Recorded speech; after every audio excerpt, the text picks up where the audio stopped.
ancaman antar bangsa. Berdasarkan hasil penelitian kami tahun 2016, bahwa ECI, etnis Cina Indonesia, ini Cina-Cina yang ada di Indonesia ini 9 naga dan sebagainya itu, bersama Cina komunis akan menganeksasi NKRI dari kuasa Bumi Putra dalam tempo 2 kali 5 tahun. Mulai 2019 sampai 2029. Itu indikatornya mereka menjadi wapres atau menjadi presiden. Itu indikatornya. Jangan tidak percaya ini Bapak Ibu, mohon maaf. Mohon maaf. Dan ini harusnya tidak sampai kami bicarakan di sini, tetapi karena pemerintahan seperti ini kami harus sampaikan di sini. ECI itu etnis Cina Indonesia. ECI. Jadi segala Lim Xiao Leong, segala Tommy Winata, segala James Riyadi, segala siapa lagi, Rusdi Kirana, itu ECI semua, itu etnis Cina Indonesia. Imigran mereka itu, bukan Bumi Putra, bukan bangsa Indonesia. Indonesia di masa depan bisa berpotensi menjadi Cina. Begitulah yang disampaikan oleh Dr. Laude pada acara doa dan harapan untuk negeri bersama Ria Mizat Riyakudu.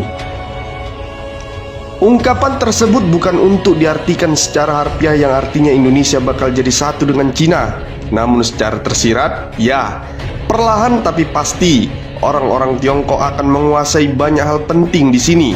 Terlebih lagi ada 9 naga yang menguasai perusahaan-perusahaan besar di negeri ini. Sehingga berbagai pihak mengatakan saat ini Indonesia ibarat seperti bagian dari Cina. Mungkin belum secara ideologi, tapi secara ekonomi kita sudah dikuasai oleh Cina. Hal tersebut fakta adanya dan tak perlu mendebatkan tentang hal ini karena buktinya sudah terpampang nyata.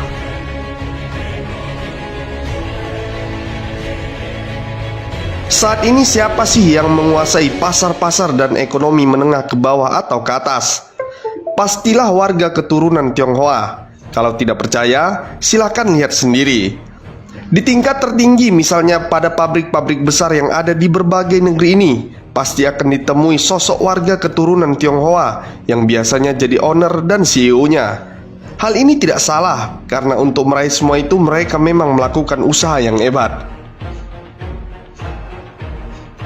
Indonesia akan menjadi Cina kecil. Menurut beberapa ahli mengatakan hal tersebut mungkin saja akan terjadi. Menaklukkan sebuah bangsa melalui sarana ekonomi nampaknya merupakan modus operandi Cina yang diterapkan di beberapa kawasan seperti Afrika dan sekarang di Asia Selatan seperti Sri Lanka. Ekonom senior Rizal Ramli dulu pernah menyebutkan bahwa di bawah pemerintahan Presiden Joko Widodo atau Jokowi dan tokoh-tokoh di belakangnya dipengaruhi pemerintahan Cina dalam sektor ekonomi. Sehingga Rizal Ramli dulu pernah mengatakan, jika Jokowi menang dalam Pilpres 2019 lalu, Tiongkok akan menguasai Indonesia. Rizal Ramli yang sebagai Menko Ekuin era Presiden Gus Dur ini menceritakan sedikit pengalamannya saat menjabat sebagai Menko Maritim dan Sumber Daya pada tahun 2015-2016. Pada masa itu, kementerian yang dipimpin Rizal Ramli itu memberikan nama baru untuk perairan Indonesia di sebelah utara Pulau Natuna, Kepulauan Riau. Laut Natuna Utara dimasukkan dalam peta baru NKRI karena wilayah perairan itu sudah sah menjadi milik kita setelah dicapai kesepakatan dengan negara-negara tetangga.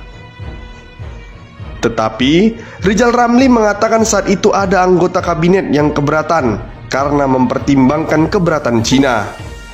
Tidak hanya keberatan, anggota kabinet ini juga mengusulkan agar Cina diberi hak perikanan khusus di perairan itu. Sehingga nama Laut Natuna Utara akhirnya tetap digunakan dalam peta baru NKRI. Kini, setelah berada di luar kabinet, Rizal Ramli melihat kelompok yang memiliki hubungan dekat dengan Cina begitu dominan. Maka dari itu, Rizal Ramli mengatakan bahwa kita harus berhati-hati dengan strategi Cina. Di beberapa negara mereka membantu proyek-proyek yang sudah pasti tidak untung. Setelah itu, mereka akan memilikinya, begitulah kelicikan mereka. Ada beberapa faktor yang akan membuat Indonesia bisa menjadi Tiongkok kecil. Faktor pertama yaitu orang terkaya di republik ini adalah mereka yang keturunan Tionghoa. Terbukti bahwa mereka orang-orang yang keturunan Tionghoa paling makmur dari orang pribumi.